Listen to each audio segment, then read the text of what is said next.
नमस्कार, आप सभी का स्वागत है भाग्यम में। मैं हूं पंडित चंद्रशेखर शर्मा।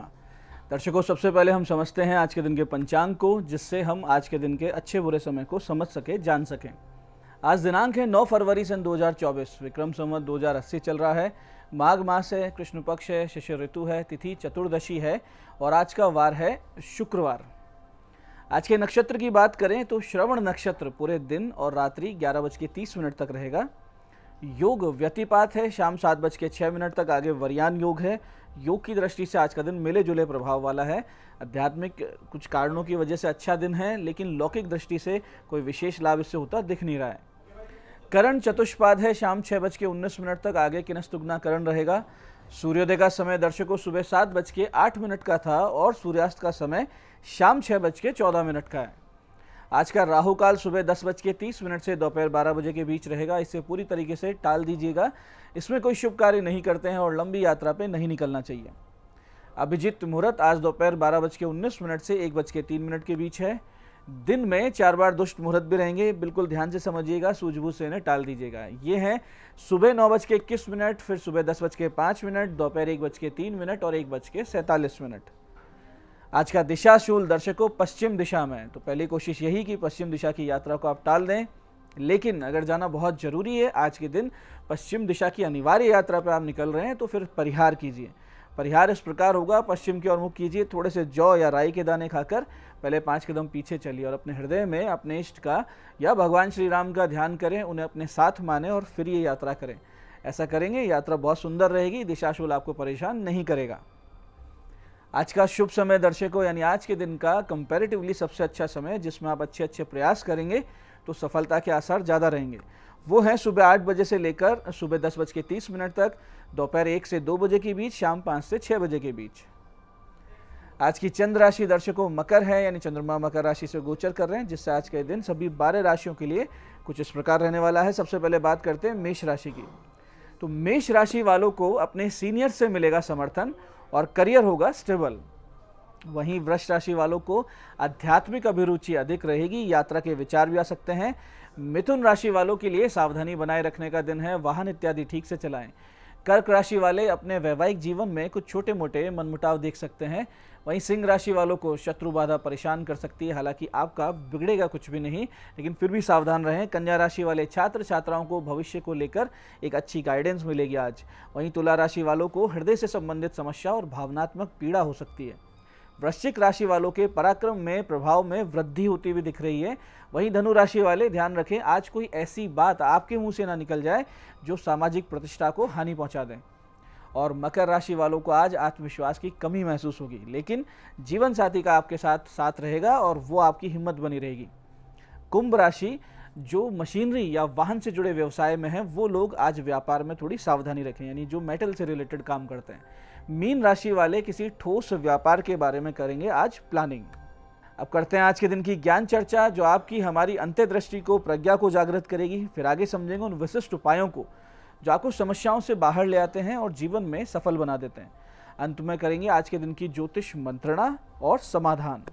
दर्शकों, संगति के लिए शास्त्रों में बहुत विशेष आग्रह रहा है। पंचतंत्र हो या मानस हो, संत साहित्य हो या सुक्ति संग्रह हो या रामायण और महाभारत जैसे इतिहास परक ग्रंथ हो, सबने संगति को व्यक्तित्व निर्माण का निर्णायक माना है। इस संबंध में महाभारत में कहा गया है कि हियते ही मतिस्तात हीने से समागतात समेश्च समागतमेति विशिष्ट चेत विशिष्टताम। इसका अर्थ ये है कि हीन यानी नीच लोगों की, नीच यानी जिनके विचार नीच होते हैं, तो ऐसे लोगों की संगति से अपनी बुद्धि भी हीन यानी निम्न कोटि की हो जाती है। दर्शकों, पतन बहुत ही सरल हुआ करता है। ऊपर से नीचे गिरना बहुत ही सहज प्रक्रिया है, लुढ़कते हुए नीचे आ जाते हैं। लेकिन नीचे से ऊपर चढ़ने में या उठने में बहुत ही श्रम लगता है, इसलिए पतन के प्रति बहुत सजग रहना चाहिए। समान बराबर के लोगों के साथ रहने से अपनी बुद्धि समान बनी रहती है। जैसे आपके विचार है वैसे विचारों में बैठे हैं तो उतना ही रहेंगे, लेकिन विशिष्ट लोगों में यानी अपने से ऊंची बुद्धि, अपने से ऊंचे विचारधारा के लोगों के साथ आपकी संगति आपकी बुद्धि को बहुत ही विशिष्ट और आपको महान बना देती है। इसलिए नित्य निरंतर अपनी संगति को सुधारने का प्रयास करते रहना चाहिए। यह आज की ज्ञान चर्चा का सार है। अब करते हैं बात उन विशिष्ट उपायों पर जो सभी प्रकार की आपकी समस्याओं के समाधान बहुत ही सरलता से करते हैं और जिन्हें करके असफलता को बहुत पीछे छोड़ते हुए जीवन में आप सफलता की ओर दृढ़ता से, तेज गति से, कॉन्फिडेंस के साथ अग्रसर होते हैं। सबसे पहले बात करते हैं उनकी जिनका जन्मदिन है। तो जिन जिन का जन्मदिन है आज आप सभी अब 5 मंदिरों में ध्वजा अर्पित करें, यानी 5 अलग अलग मंदिरों में ध्वजा चढ़ाएं। लक्ष्मी नारायण मंदिर में प्रसाद अर्पित करें। आज के दिन ओढ़ने बिछाने के वस्त्रों का दान, यानी जैसे बेडशीट होती है, कंबल होते हैं, ऐसे जो वस्त्र हैं इनका दान। और श्वानों की सेवा आपके आने वाले वर्ष को बहुत ही सुंदर बना देगी, इसमें कोई संदेह नहीं। तो ये दान और ये पूजन आप अवश्य करें। ऐसे दर्शकों, यदि आप बहुत ज़्यादा भ्रमित रहते हों या फिर जीवन के महत्वपूर्ण निर्णय पर आकर अटक गए हों और सही रास्ता, सही मार्ग आपको नज़र नहीं आ रहा हो, या फिर आपका मन बहुत ज़्यादा अशांत या चंचल रहता हो, तो आप आज से कीजिए एक बहुत ही विशेष पूजन और फिर इस समस्या से मुक्त हो जाइए। इसके लिए करना ये है कि इस मंत्र को अधिक से अधिक जाप करना है, यानी पूरे ध्यान से करना है, नियमित कुछ दिन तक, जितनी आपकी क्षमता है। आप अगर 10 बार करना चाहते हैं तो 10 बार कीजिए, और 10 माला कर सकते हैं तो 10 माला कीजिए।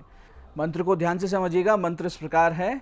कार्पण्य दोषोपहत स्वभावे पृच्छामि त्वाम धर्म सम्मूढ़ चेता यश्रेयस्या निश्चितम ब्रूहि तन्मे शिष्यस्तेहम शाधिमाम त्वाम प्रपन्नम। मंत्र को फिर से समझते हैं। मंत्र इस प्रकार है। कार्पण्य दोषोपहत स्वभावे पृच्छामि त्वाम धर्म सम्मूढ़ चेता यश्रेयस्या निश्चितम ब्रूहि तन्मे शिष्यस्तेहम शाधिमाम त्वाम प्रपन्नम। इसका अर्थ बहुत ही सुंदर है। ये भगवत गीता का श्लोक है, जब अर्जुन भगवान श्री कृष्ण से कहते हैं कि कायरता रूपी दोष से उपहत हुए स्वभाव वाला मैं और धर्म के विषय में मोहित चित्त हुआ मैं आपसे पूछता हूँ कि जो साधन निश्चित कल्याणकारक हो वो मेरे लिए कहिए, क्योंकि मैं आपका शिष्य हूँ, इसलिए आपके शरण में आए हुए मुझे आप शिक्षा दीजिए।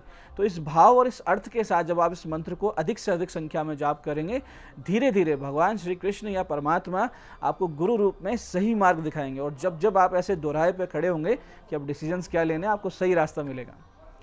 ऐसे ही आर्थिक समस्याओं से घिरे लोग या जीवन में जो लोग सफलता प्राप्त नहीं कर पा रहे हैं, वो आज के इस विशेष दिन से गीता जी के एक बहुत ही विशिष्ट श्लोक, इसका नियमित पाठ, इसके नियमित जाप शुरू कर सकते हैं, जिससे बहुत जल्दी समस्याओं से निदान भी मिल जाएगा और सही मार्ग मिल जाएगा जिसमें आप जीवन में सफल हो सकते हैं। मंत्र ध्यान से समझिएगा। मंत्र इस प्रकार है। द्यूतम चलयताम अस्मि तेजस तेजस्विमाम महम जयो अस्मि व्यवसायोस्मि सत्वम सत्ववतामहम। फिर से समझिए। द्यूतम चलयताम अस्मि तेजस तेजस्विनाम अहम जयो अस्मि व्यवसायोस्मि सत्वम सत्ववतामहम। इस प्रकार से श्लोक को पूरे ध्यान से कीजिएगा। इसका अर्थ भी समझते हैं। इसका अर्थ इस प्रकार है कि भगवान श्री कृष्ण कहते हैं कि मैं छलने वालों में जुआ हूँ, तेजस्वियों का तेज हूँ, जीतने वालों की विजय हूँ, व्यवसायियों का निश्चय हूँ और मैं ही सत्य बोलने वालों का सत्य हूँ। तो इस भाव के साथ, इस अर्थ के साथ इस श्लोक को अधिक से अधिक संख्या में करेंगे, आपके रुके हुए मार्ग खुलने लगेंगे। ऐसे जिन लोगों के वैवाहिक जीवन में विवाद बहुत ज़्यादा बढ़ गए हों, या वो लोग जिनके ग्रह स्थिति के चलते अलगाव की नौबत आ रही हो, तो आज के बहुत ही विशिष्ट शुक्रवार से एक उपाय शुरू कर सकते हैं जिससे बहुत जल्दी इन समस्याओं से बाहर आ जाएं। गणेश जी, दुर्गा माता की पंचोपचार से पूजन करना है, भगवती को अपनी समस्या कहना और नियमित इस मंत्र का आधा घंटे जाप पूरा मन लगाकर पूरे ध्यान से करना है। 2-3 दिन में ही आराम आने लगेगा, इसमें कोई संदेह नहीं। और जैसे जैसे आप करते रहेंगे वैसे वैसे आपकी समस्या धीरे धीरे समाप्त होने लगेगी। मंत्र ध्यान से समझिएगा। बहुत ही विशिष्ट मंत्र है। मंत्र इस प्रकार है। धाम धीम धूम दुर्जटे पत्नी वाम Vim वूम वागधीश्वरी cram cream क्रूम Kalika Devi शाम शीम शूम में शुभम कुरु। फिर से समझते हैं। धाम धीम धूम दुर्जटे पत्नी वाम Vim वूम वागधीश्वरी cram cream क्रूम Kalika Devi शाम शीम शूम में शुभम कुरु। अधिक से अधिक संख्या में इस मंत्र का जाप करें और मानसिक रूप से भी पूरा दिन करते रहें। बहुत जल्दी आपको रिजल्ट मिलेगा। तो ये थे आज के विशिष्ट उपाय जो आपको समस्याओं में कमी ला रहे हैं और आपकी मनोकामनाएं पूरी कर रहे हैं। अब बात करते हैं आपके सवालों की। आपके सवालों में आज हमारे पास जन्म पत्रिका आई है हमारे दर्शक नरेश जी की। 30 नवंबर 1991 का जन्म है, दूसरा में सुबह 11:25। प्रश्न है, भाग्योदय कब होगा? नरेश जी, आपके भाग्य का स्वामी बुध 12वें भाव में, जिससे आपका भाग्योदय विदेश यानी कम से कम जन्म स्थान से 300-350 किलोमीटर जाने पर होगा, यानी आप अपना जन्म स्थान छोड़ दीजिए। हालांकि भाग्य आपका उत्तम है, आप कर्मठ भी हैं, आपका थर्ड हाउस भी एक्टिव है, लेकिन एक तो आपकी निर्णय क्षमता बहुत ज़्यादा कमज़ोर है, एक आप पर कोई थोड़ा सा नेगेटिविटी या नज़र दोष का असर दिख रहा है। इसके लिए एक तो आप शुक्र के जाप करवा के एक अच्छा सा व्हाइट ओपल पहन लीजिए, दूसरा राहु शांति करवाइए। आपका भाग्योदय इसी मार्च 2024 से होने लगेगा, लेकिन जीवन का अच्छा स्वर्णिम काल 2030 के बाद से ही आएगा। आज की दूसरी पत्रिका ये हमारी दर्शक विशाखा जी की। 7 मई 1993 का इनका जन्म है, रात्रि 9 बजे, जयपुर। वैवाहिक जीवन कैसा रहेगा, इनका प्रश्न है। देखिए, कुछ चीज़ें बहुत ही गलत है पत्रिका में विशाखा जी, जैसे कि विच्छेद कारक केतु का सप्तम भाव में होना और लग्न में नीच और राहु पीड़ित चंद्रमा जो आपको डिप्रेशन में डाल रहा है, और आपकी पत्रिका में सप्तमेश की स्थिति द्विविवाह के योग भी बता रही है। इन सब से अगर आप बचना चाह रहे हैं तो फिर आप जल्दी से जल्दी गुरु के 7 गुना जप करवा लीजिए और एक अच्छा सा पुखराज पहन लीजिए, और आप पति पत्नी एक बार फिर से अच्छा सा कोई शुभ मुहूर्त देखकर फेरे ले लीजिए, जिससे जो दूसरे विवाह का योग बन रहा है ये टल जाए। आज की तीसरी पत्रिका ये हमारे दर्शक मुकेश शर्मा जी की 2 अक्टूबर 1992 का जन्म है, जयपुर में, रात्रि 9:20। स्वास्थ्य समस्या कैसे ठीक हो, इनका प्रश्न है। मुकेश जी, द्वितीय भाव में आपके मंगल और केतु की स्थिति और अष्टम में राहु चंद्र की स्थिति दर्शा रही है कि मानसिक पीड़ा विशेषकर है, सिरदर्द रहता है, सिर पर चोट, नेत्र पीड़ा, इससे रिलेटेड जो बीमारियां हैं वो सब होने के योग बन रहे हैं। आपको सिर पर चोट के योग हैं और वैसे भी साइकोसोमेटिक डिजीज का साफ साफ योग दिख रहा है, यानी ऐसी भावनात्मक समस्याएं जो आगे जाके फिजिकल बीमारियां दे देती है। तो आप ब्राह्मी, शंख पुष्पी जैसी जड़ी बूटी का सेवन करें, माता सरस्वती का नित्य पूजन करें। सबसे बड़ी समस्या लग्नेश का छठे यानी रोग भाव में होना है, तो आप तुरंत प्रभाव से शुक्र के जप करवाइए, साथ ही मृत्युंजय और अमृतेश्वरी जाप भी करवाइए और स्वयं भी नित्य किसी कवच का पाठ शुरू कर दीजिए। इन उपायों से आपको समस्या में बहुत जल्दी आराम निश्चित रूप से मिलेगा। तो दर्शकों, ये था आज का पंचांग, आज के विशिष्ट उपाय और ज्ञान चर्चा। मैं पंडित चंद्रशेखर शर्मा ये आशा करता हूँ कि बताए हुए उपायों को सही विधि, सटीक समय, अटूट श्रद्धा से करके आप पूरा लाभ उठाएंगे, और जो ज्ञान चर्चा हमने की, जो सत्संग हमने किया, इसे अपने जीवन में उतारेंगे। धीरे धीरे आपका जीवन शिवमय, सत्यमय और आनंद में होता जाएगा। मैं महादेव से प्रार्थना करता हूँ कि जब आप हमारे बताए उपाय करें तो आपके कष्टों का निवारण अवश्य हो और मनोकामना पूर्ति निश्चित रूप से हो। कार्यक्रम में बने रहने के लिए बहुत बहुत साधुवाद। भगवती आप सबका कल्याण करे। जय आदिशक्ति।